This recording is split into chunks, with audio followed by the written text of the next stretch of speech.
So, Evan, any thoughts on why they do this beyond just the very conventional cost? It's cheaper to outsource production to some of these companies or some of these countries where labor is a little bit cheaper.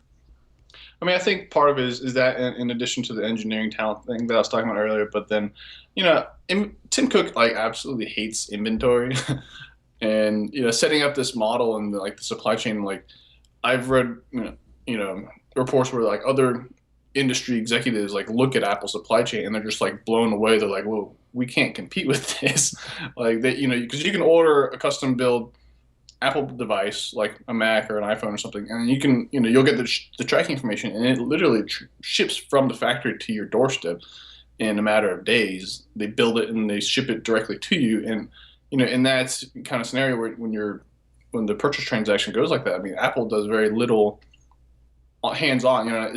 Apple's not physically handling the product too much if you're ordering like that, and that's kind of a testament because they still get to book all the revenue and all the sales. And I mean, it goes from a contract manufacturer to a third-party shipping company to directly to the customer. And with that happening also quickly, it just their inventory turnover times are so insanely high that it's comparable to like fast food restaurants and stuff like that instead of like $600 smartphones. And I think that's been a huge boon to Apple because that just makes the whole operation a lot more efficient.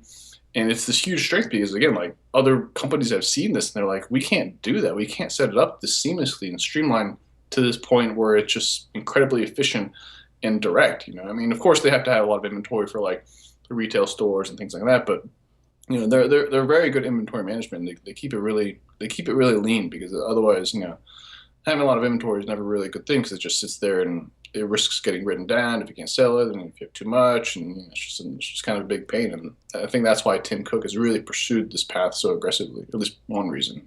And to your point, while I was researching the show, I came across this stat that the flip to contract manufacturing took the amount of time that inventory sat on Apple's balance sheet from months to days. So you talk about that inventory turnover, and actually this is something that Vincent Shen alluded to when he did the consumer goods episode of Industry Focus talking about inventory turnover, that Apple's got the best in the business, and it's because inventory sits on their balance sheet for such a short amount of time.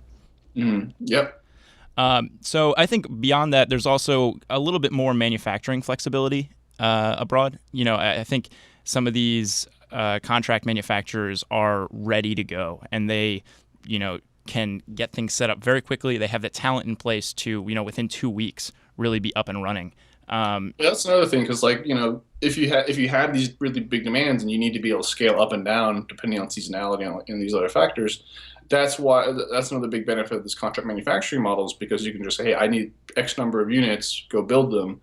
Whereas if you're doing the manufacturing yourself, you have to also worry about things like excess capacity utilization. If you're like, let's say you need to ramp down for whatever reason, which makes a lot of sense now with the iPhone just finally declining for the first time, and but just in general, just having that ability to kind of this lever of like I can increase production at needed without really worrying too much about the logistics of personnel, like hiring, laying off, and which is companies that have a lot of manufacturing footprint have to constantly worry about how they're going to like manage the increasing and decreasing production, particularly when it comes to hiring and laying off workers, which is tough thing to do. And so they're kind of outsourcing that responsibility in a way too.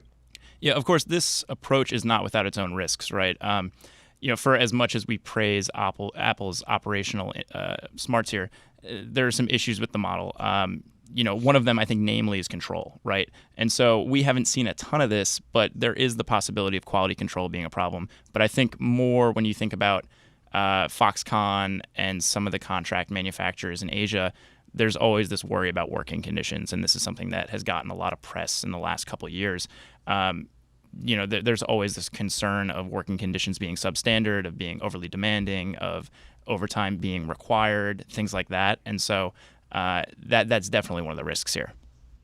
Yeah, definitely agree there. And then one of the other ones that immediately comes to mind for me is just intellectual property risk too. I think you can't go more than maybe a couple weeks without seeing online, leaked photos of some rumored iPhone design or configuration. And I think that's a byproduct of these contract manufacturing systems. When you have all these intermediaries within the design and fulfillment, it's just bound to happen somewhere.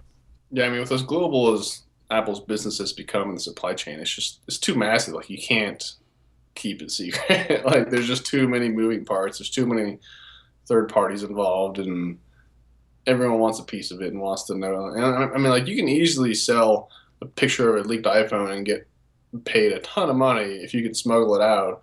I mean, you'll risk losing your job, but I mean, for some of these workers, like there's a lot of upside to actually sneaking these things out because they know how much appetite the media has for it. Yeah, and I wonder how much the company really minds that that happens. For them, Well, I it's know that they've punished workers that have been caught doing this, like, and it's pretty severe punishment. I don't remember exactly what it was, but I mean, like I mean, because obviously Apple's such a huge contract for them, and if that, and they have all these confidentiality agreements and all these things like that. So I do think that Foxconn does care, and they do try to do their best to stop it. But again, when you're talking at this scale, I mean, all it takes is one person to get a picture or a prototype or molding or something out, and you have a headline. yeah.